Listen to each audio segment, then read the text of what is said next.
সকাল সকাল দোকানে এসেই মনটা খারাপ হয়ে গেল।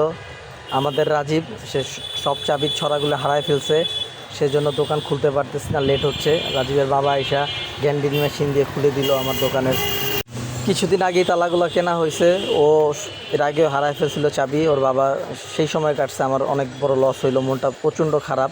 এই খারাপের মধ্যে ভালো কিছু হইতে চায় আল্লাহ তাআলা দিয়ে। কিছু বাচ্চা আসলো মাদ্রাসার, এতিম বাচ্চা, আমাদের খুব প্রিয়। আমার এক বড় ভাই ইসমাইল ভাই, সে হাজারীবাগ থেকে নিয়ে আসলো, ওদের পাঞ্জাবির কাপড় দিবে। কোমলমতি শিশু, ওদের টরে কাপড় নিবে। ওদের ছেড়ে দিলাম যে টরে কাপড় নাও, যে যেটা নিয়ে বাসায় চলে যাও। ওরাও নিতে চাইলো, আলহামদুলিল্লাহ। টরে কাপড়ের জন্য ওরা লাফালাফি করতেছে। বাচ্চাদের আনন্দ দেখে আমাদের খুব আনন্দ লাগতেছে। বাচ্চাদের এই আনন্দ দেখে আমার ছোটোবেলার কথা মনে পড়ে গেল, যে মার্কেটে আসলে কত। কিন্তু এই বাচ্চাগুলো, এই 3 বাচ্চা, খুবই মায়া লাগলো তাদের দেখে। তারা টরে কাপড় পরবে, ইসমাইল ভাই তাদের দিচ্ছে। আর ইসমাইল ভাই মানসিকতা অনেক ভালো একজন মানুষ। আমার সবসময় আমার কাছ থেকেই কাপড় কিনে, আমার খুব পরিচিত কাস্টমার, এবং তার মাধ্যমে অনেকগুলো কাস্টমারও আমরা পাই। সেই হিসাবে ইসমাইল ভাইয়ের সাথে খুবই ভালো একটা সম্পর্ক।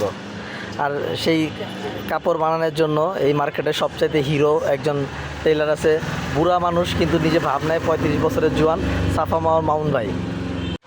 বাচ্চাগুলো হাতে টরে কাপড় নিয়ে আনন্দ করতেছে, দেখলে ভালোই লাগতেছে। মনে হয় যে ঈদের ভাব, ঈদের সময় এতগুলা কাস্টমার হয় একসাথে, অনেকগুলা কিনে। এই যে মামুন ভাই হিসাব পড়ছে তার কেরামতি দেখানোর জন্য।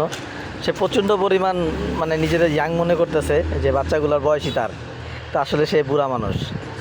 তার কাছে বানাবে এবং সে কোপানে চিন্তা করতেছে যে কীভাবে বেশি রেট নেওয়া যায়। কিছুক্ষণ পরে সবাই আনন্দ করতেছে, হাসতেছে বাচ্চারা। বাচ্চাদের জন্য কিছু নিয়ে আসছিলাম খাবার, সেই ভিডিওটা আমি দেইনি, যে ওদের চিপস খাওয়াইছি। ভিডিও আসলে খাবার ভিডিও দেওয়া উচিত হয়নি। নিজে মনে হইলো আমি মাদ্রাসার টিচার হয়ে গেছি, এই জন্য শাসন করতেছি। ভালো মতো পড়াশোনা করবা, যেন ভালো থাকো, আর বড় হয়ে আমার কাছ থেকে কাপড় কিনবা বেশি বেশি কইরা। সবার জন্য দোয়া রইল।